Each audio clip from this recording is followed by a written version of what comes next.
अस्सलाम वालेकुम।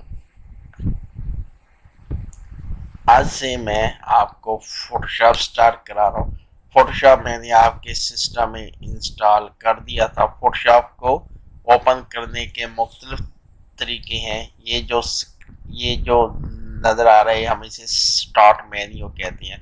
Start menu के अंदर एक लिस्ट होती है, जितने भी प्रोग्राम आपके कंप्यूटर में इंस्टॉल हैं वो सारे के सारे यहाँ पे स्टार्ट मेन्यू में ही ओपन स्टार्ट मेन्यू में आ जाते हैं। बस उनकी तमाम प्रोग्राम की लिस्ट स्टार्ट मेन्यू में ही होती है। जितने प्रोग्राम आपने इंस्टॉल किए हुए होते हैं या आपके सिस्टम के अंदर मौजूद होते हैं।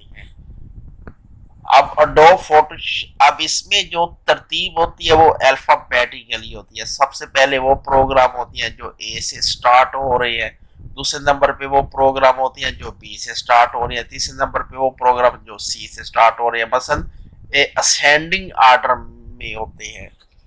अब अडोबी फोटोशॉप ए से शुरू होता है तो वो ए की कैटेगरी में होगा, ये अडोबी फोटोशॉप। अगर यहाँ पर आपको नहीं मिलता है अडोबी फोटोशॉप तो उसे फिर कैसे ओपन करना है। हमने ये विंडो ओपन जी रखनी है और इस पर हमने अपनी की प्रेस कर दी। जैसे फोटोशॉप पी से शुरू होता है, यहाँ पे मैं कर दूंगा पी, तो जितने भी पी से शुरू होने वाले प्रोग्राम हैं सारे के सारे यहाँ पे आ जाएंगे, या ऐसे प्रोग्राम जिनके नाम में पी आता है। जैसे ऊपर आ गया फोटोशॉप, नीचे आ गया पेंट, फोटोज, पेंट, 3D और कंट्रोल पैनल में पी आता है। अब ये अडोब फोटोशॉप है, यहाँ से क्लिक करके इसे ओपन में कर सकता हूँ। और दूसरे तरीके से मैं यहाँ पे आऊँ, अगर इस लिस्ट में है यहाँ पर भी इसे डबल क्लिक करके ओपन जी कर सकता हूँ। अब एक चीज मैं इसमें और बताऊं, अगर आप बार बार अगर आप चाहते हैं कि आप स्टार्ट मेन्यू में ना आए, प्रोग्राम को ओपन जी ना करें, उसका एक तरीका ये होता है कि जिस तरह ये डेस्कटॉप के ऊपर आप छोटे छोटे आइकॉन देख रहे हैं, हम इन्हें शॉर्टकट कहते होते हैं। अगर मैं कुछ चाहता हूं कि मैं बार बार यहाँ से क्लिक करके इसे ओपन ना करूं, तो इसका मैं एक शॉर्टकट क्रिएट कर लेता हूँ। शॉर्टकट कैसे क्रिएट करती है, हमने इसके ऊपर यानी इसे इसके ऊपर माउस लेकर आना है और राइट क्लिक करना है और इसे ड्रैग करके यहाँ पे डेस्कटॉप पर आके छोड़ देना है, तो ये इसका शॉर्टकट यहाँ पे आ जाएगा। अब इसे मैं उठा के चाहे जहां पे मर्जी डेस्कटॉप पर रखना चाहूँ, चाहे इनके साथ रखना चाहूँ, ये ऐसे ही आ जाएगा। अगर आप चाहते हैं कि यहाँ पर ना हो, कुछ प्रोग्राम आपके यहाँ पर पड़े हुए, इस स्क्रीन पर पड़े हुए, हम इन्हें कहते हैं स्टार्ट मेन्यू में, मसलन इसे पिन कर देना, पिन टू स्टार्ट मेन्यू। अब हम यहाँ पर आते हैं, इसे ड्रैग करके इसे यहाँ पर रख देते हैं। अब ये जब भी आपका सिस्टम ओपन होगा ये वाला यहाँ पर पड़ा होगा। अब इसलिए हम इसे क्लिक करके इसे कर देते हैं ओपन। ये ओपन हो रहा है। ये विंडो हम इसे कहते हैं स्प्लैश विंडो, SPLASH।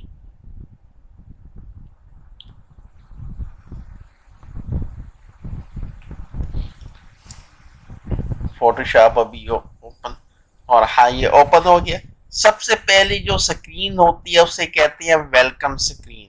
इस वेलकम स्क्रीन के मुतल्लिक मैं आपको डिटेल से बता दूं, ये जो हमारे पास छोटी छोटी सी आइकॉन नजर आ रहे हैं इमेजेस के, इनका मतलब ये है कि जिन इमेजेस को मैंने रिसेंटली यानी कुछ देर पहले या कल या परसों या 10-12 दिन पहले या 2 माह पहले मैंने ओपन किया था, उसका रिकॉर्ड मुझे यहाँ पर मिल जाएगा। जैसे ये इमेज है, जैसे इसे मैंने 5 मिनट पहले ओपन किया, ये इमेज मैंने 5 मिनट पहले ओपन ओपन मैंने की हुई हैं।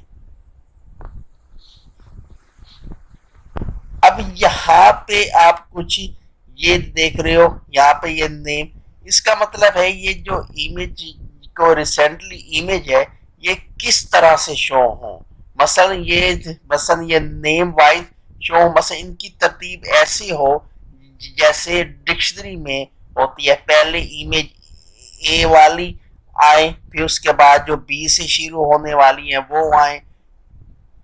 अगर मैं इसकी तरतीब बदलना चाहता हूँ, मैं चाहता हूँ मुझे पहले वो इमेज दिखाई दे जो मैंने सबसे लास्ट में ओपन की थी।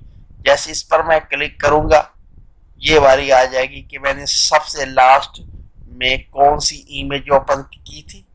ये की थी 2 मंथ पहले, ये 2 मंथ पहले, ये भी 2 मंथ पहले, ये भी 2 मंथ पहले ओपन की थी। ये मैंने 9 मिनट पहले ओपन की है इमेज।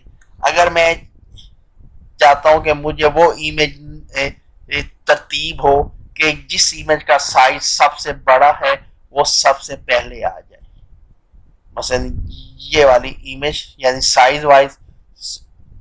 उसके बाद अगर मैं चाहता हूँ ये काइंड वाइज, अगर ये काइंड का मतलब होता है जिस तरह इमेज का फॉर्मेट, इमेज के मुख्तलिफ फॉर्मेट होते हैं, जैसे कोई जेपीजी इमेज होती है, कोई पीएनजी इमेज होती है, कोई जीआईएफ होती है। इसके बारे में मैं आपको बाद में ही बताऊंगा कि जेपीजी क्या होती है, पीएनजी क्या होती है, जीआईएफ क्या होती है, क्या होती है। ये हमारे ये फाइल के फॉर्मेट क्या, जैसे आज आपने मुझे फाइल भेजी थी पीडीएफ, पीडीएफ क्या फाइल का फॉर्मेट है। जिस तरह एक फाइल MP4 होती है, एक फाइल MP3 है, MP4 वीडियो के लिए है, MP3 ऑडियो के लिए, ये फॉर्मेट है। इस तरह इमेज के भी फॉर्मेट होते हैं, कोई पीएनजी इमेज होती है, कोई जेपीजी होती है, कोई जेफ होती है। और इसके साथ ये जो एरो है, ये एरो इसकी तरतीब बदलने के लिए है। अगर एरो अगर डाउन है तो फिर ये तरतीब असेंडिंग ऑर्डर वाइज होगी, मसलन असेंडिंग ऑर्डर होगा। मसलन पहले वो इमेज आएगी, मसलन जैसे काइंड है, ये जेपीजी है, मसलन जे पहले आता है, पी उसके बाद हमारे पास पीएनजी वाली होगी, जैसे पी बाद में आता है। अगर इसकी तरतीब मैं चेंज करना चाहता हूँ यानी नेम, अभी तो ये असेंडिंग ऑर्डर में है, पहले वो इमेज आएंगी जो 1 2 3 से शुरू होती है। मैं चाहता हूँ मुझे वो इमेज दिखाई दे, सबसे पहले वो इमेज आए जो जी से होती है स्टार्ट, उसके बाद जो वाई से होती है स्टार्ट, फिर उसके बाद डब्ल्यू से जो होती है स्टार्ट। सिर्फ मैंने इस पर मैं क्लिक कर दूंगा, उसकी तरतीब चेंज हो जाएगी। अब वो इमेजेस सबसे पहले आगे जो डब्ल्यू से हुई है स्टार्ट, फिर एस से हुई है स्टार्ट, क्योंकि जी और वाई वाली नहीं वो पड़ी हुई थी हमारे पास। और ये जो स्क्रीन सॉरी, ये जो बटन जो देख रहे हैं, ये सबसे पहला बटन, इसका मतलब ये सिलेक्टेड है, ये है ग्रिड व्यू है। ग्रिड व्यू का मतलब हमारे पास जो इमेजेस होती है वो बॉक्स में शो होती है, मसलन बॉक्स वाइज शो होती है।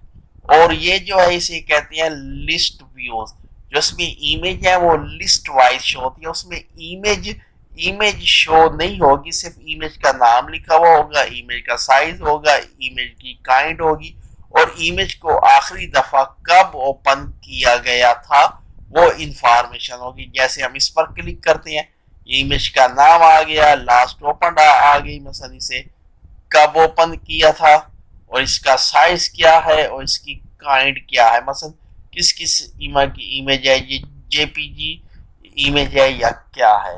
उसके बाद जो इस तरफ देख रहे हैं वैसे, और यहाँ पे ये है कि फिल्टर, यहाँ पे मतलब होता है सर्च। अब मेरे पास रिसेंटली मैंने बहुत सारे काम किए हुए हैं। अब इमेज को मैंने अगर कोई सर्च करना है, जैसे यहाँ पे मैं लिख दूंगा वॉलपेपर के नाम से मैंने एक इमेज बनाई थी, वो सर्च की तो सब वही इमेज आ गया। अगर जैसे मैंने बैकग्राउंड के नाम से बनाई थी भी ये, या बैनर के नाम से बनाई थी, ये मेरे पास जिस इमेज के नाम में बैनर लिखा हुआ है वो सारी इमेज उसने सर्च करके दे दी। अब यहाँ पे ये है create new open. Create new से अगर कोई हमने नई इमेज बनानी है उसके लिए हमने विंडो को ओपन करना है। जैसे हम नई विंडो को हमने ओपन जी करना है उसके लिए क्रिएट न्यू करेंगे। अगर कोई पहले से इमेज हमारे पास पड़ी हुई है और उसे जी ओपन करना है उसे फिर हम इसे ओपन पर क्लिक करेंगे। ओपन पर क्लिक किया और मैं इधर से इमेज उठा लेता हूं। यहाँ पे क्लिक किया तो ये इमेज मेरे पास ओपन जी हो गई। यहाँ से वैसे अब दूसरी जगह से हम दूसरी जगह कैसे ओपन करना है, यहाँ से फाइल पर क्लिक किया और ये ओपन पर क्लिक करेंगे तो ये इमेज, ये वाली इमेज ओपन जी हो गए मेरे पास। यहाँ से क्रॉस के साइन से चल गया। दूसरा तीसरा तरीका यह है कि यहाँ पे इमेज को ओपन एज, अभी जैसे मैंने बता रहा था कि हर इमेज के इमेज के मुख्तलिफ फॉर्मेट होती हैं। अब मैं चाहता हूं कि मैं इस फॉर्मेट की इमेज ओपन जी करूं। ओपन एज, यहाँ पे मुझे फॉर्मेट नजर आ रहे हैं, इस पर मैं क्लिक करूंगा। जो सा भी फॉर्मेट मैंने चाहिए मुझे उसी फॉर्मेट की मैं इमेज यहाँ से उठा लूंगा। बस ओपन सेम टू सेम वही विंडो है। और तीसरा तरीका ये होता है कि ओपन रिसेंट, जो मैंने रिसेंटली काम किए हुए हैं वो सारे आगे गए हैं यहाँ पर।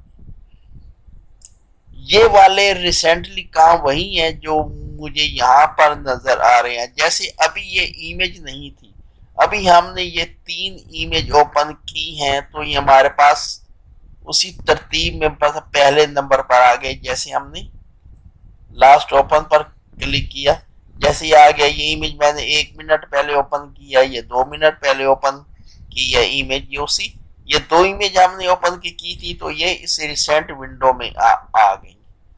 अगर आप रिसेंट विंडो को क्लियर करना चाहते हैं तो यहाँ पे आए, ओपन रिसेंट और इसे कर दें क्लियर। ये रिसेंट विंडो आपकी क्लियर हो गई।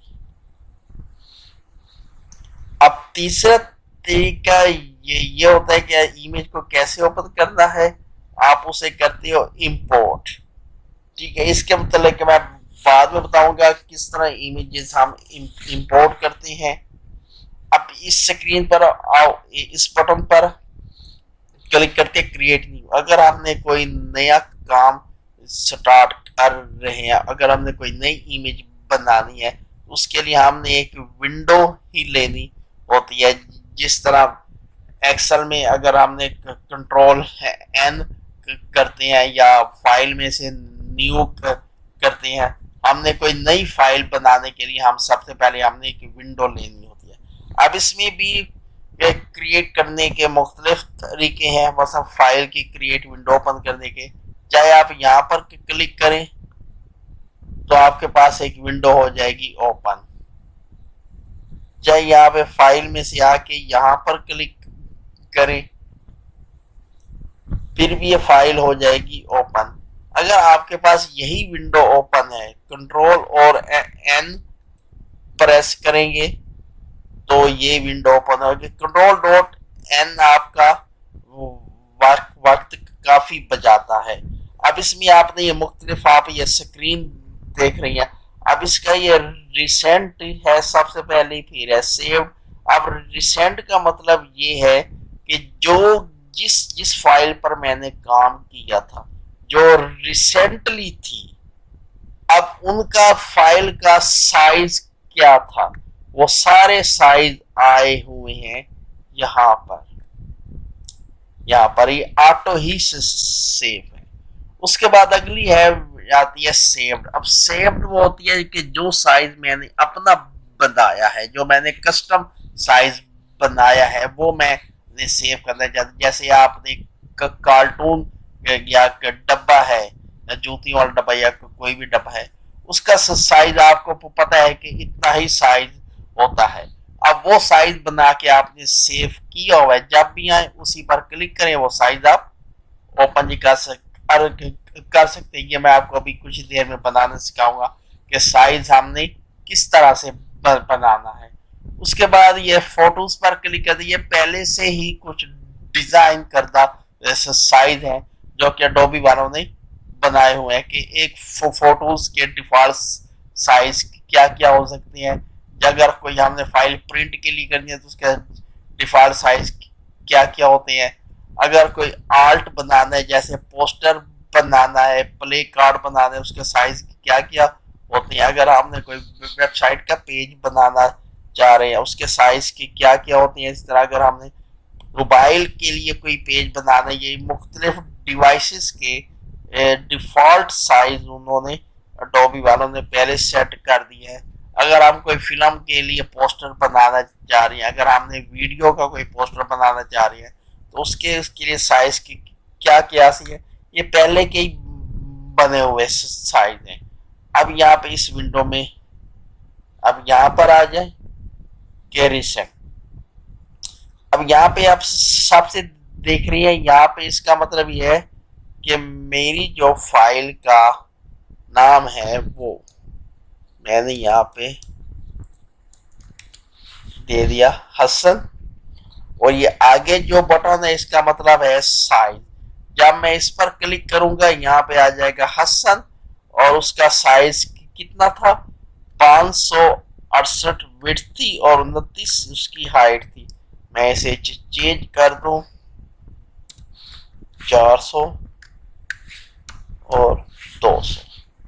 ये आगे उसकी यानी ये हम इन्हें कहते हैं यूनिट, कि हमने जो यूनिट ले रहे हैं, और यूनिट कौन सा, जैसे एक मैंने इमेज बनानी है, बहुत बड़ा मैंने पोस्टर बनाना है, वो इंचेस में होता है। अब आपको बता दिया कि वो 12 इंच और 9 इंच का साइज है, डब्बे का कह रहे या कार्टून कह रहे, तो उसका साइज है। फिर हम यहाँ पे उसे चूज करना पड़ेगा इंचेस, ताकि हमें पता एग्जैक्ट पता हो हमने कितने इंचेस विड्थ ले दिया, कितने इंचेस हाइट लेनी है। अगर उसका साइज सेंटीमीटर में है, यहाँ पे हम जैसे सेंटीमीटर सेलेक्ट कर लेंगे। अगर मिलीमीटर में है तो मिलीमीटर सेलेक्ट कर लेंगे। अगर पॉइंट में है तो पॉइंट सेलेक्ट कर लेंगे, ताकि हमें ये पता हो कि हम जो इमेज क्रिएट कर रहे हैं उस इमेज का एग्जैक्ट साइज क्या है। अगर मैं यहाँ पर क्लिक करता हूं, यहाँ पर हसन साइज, यहाँ पर क्लिक करूंगा, यहाँ पे उस सेव्ड वाले में ये आ गया हसन साइज। जब इस पर मैं क्लिक करूंगा तो उसी साइज की विंडो मेरे पास ओपन हो जाएगी जो ये साइज मैंने रखा हुआ है। अब ये जो आप ये आप देख रहे हो, अब इनका मतलब होता है कि हमारा जो इमेज है, इमेज की विंडो किस तरह से हो, लैंडस्केप हो या पोर्ट्रेट हो। हम इसे ओरिएंटेशंस कहते हैं। मैंने एक्सेल में आपको बताया है कि ओरिएंटेशन क्या होती है। हम जो विंडो ले रहे हैं वो लैंडस्केप है या विंडो पोर्ट्रेट है। उसके बाद ये आ जाता है आल्ट बोर्ड। अब आल्ट बोर्ड का मतलब ये होता है कि जो हमारी विंडो ओपन होगी, जिस पर हमने काम करना है, उसे आल्ट बोर्ड कहते हैं। मैं इस पर क्लिक करता हूं तो ये क्या बताता है कि आल्ट बोर्ड शो हो या ना हो। अब इस पर हमने क्लिक, उसके बाद ये हमारी होती है रेजोल्यूशन। इसे वो छेड़ने की जरूरत नहीं है, ये डिफॉल्ट ही रहे तो बेहतर है। उसके बाद होते हैं हमारे पास कलर मोड। कलर मोड मुख्तलिफ, ये भी मैं आपको बाद में डिटेल से बताऊंगा। मसलन RGB कलर क्या होते हैं, बिटमैप कलर क्या होते हैं, ग्रे स्केल कलर क्या होता है, सीमाई पोलर लैब कलर क्या होते हैं। ये डिफॉल्ट जो सेटिंग है सिर्फ उसी को ही आप रहने दी। इसके दो के मुतालिक मैं बताऊं, अगर कोई इमेज अगर आपने ब्लैक एंड व्हाइट बनानी है, ठीक है, अगर ब्लैक एंड व्हाइट इमेज बनानी है तो फिर उसके लिए यूज करते हैं ग्रे स्केल। अगर आपने कलरफुल इमेज बनानी है फिर यूज करते हैं RGB। आर का मतलब होता है रेड, जी का मतलब होता है ग्रीन, बी का मतलब होता है ब्लू। ये वाले नेचुरल कलर है, हम इन्हें कहते हैं शमसी बसंत, शमसी रंग, बसंत जो सूरज के कलर हैं। ये वाले वो वाले कलर है, इनकी तरतीब RGB, रेड, ग्रीन और ब्लू। उसके बाद ये आ जाता है बिट। पसंद आपकी ये वाला थोड़ा सा टेक्निकल बात है, सिर्फ ये इसे आप इस सेटिंग को आपको कहते हैं डिफॉल्ट ही रहने देना है बिट वाली को। फिर आ गया बैकग्राउंड। जो आप फाइल बना रहे हो, जो आपका बोर्ड आएगा जिस पर आपने काम करना है, उसका बैकग्राउंड क्या हो, क्या वो व्हाइट बैकग्राउंड हो या वो ब्लैक बैकग्राउंड हो या कोई बैकग्राउंड कलर कोई और अगर चूज करना है तो यहाँ पे कर दिया हमने बैकग्राउंड कलर, इस पर क्लिक किया, वैसे क्या। अब जो हमारी स्क्रीन आएगी उसका बैकग्राउंड कलर ग्रीन होगा। मैंने ये क्रिएट किया, ये हमारे पास आ गया ग्रीन। अब मैंने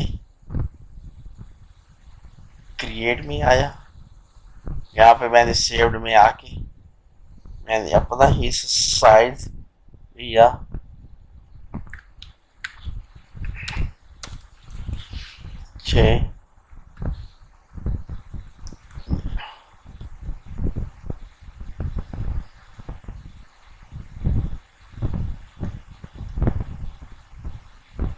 ये वाला हमारा आ गया जी साइज। ठीक, यानी वही साइज आया है जो हमने इसे सेव किया हुआ था। अब हम यहाँ पर हम क्लिक करके इसे हम अपने काम को खत्म भी कर सकते, दोबारा इस क्रिएट विंडो में आ जाए।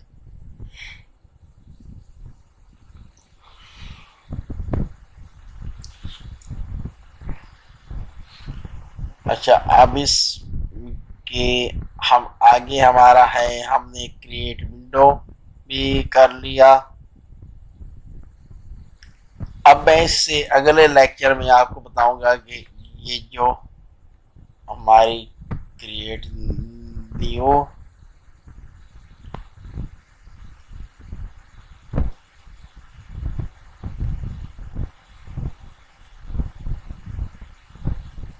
यहाँ पे ये वाला हो गया ओपन। अब अगले लेक्चर में मैं आपको इस विंडो के मुतालिक बताऊंगा। इस विंडो पर ये जो मुख्तलिफ चीज़ें हैं ये क्या होती हैं, ये वाला इसे मेन्यू बार कहते हैं, इसे प्रॉपर्टी बार क्यों कहते हैं, ये टूल बार क्या होते हैं और ये पैनल क्या होते हैं। अगली लेक्चर में मैं इसके मुतालिक बात करूँगा।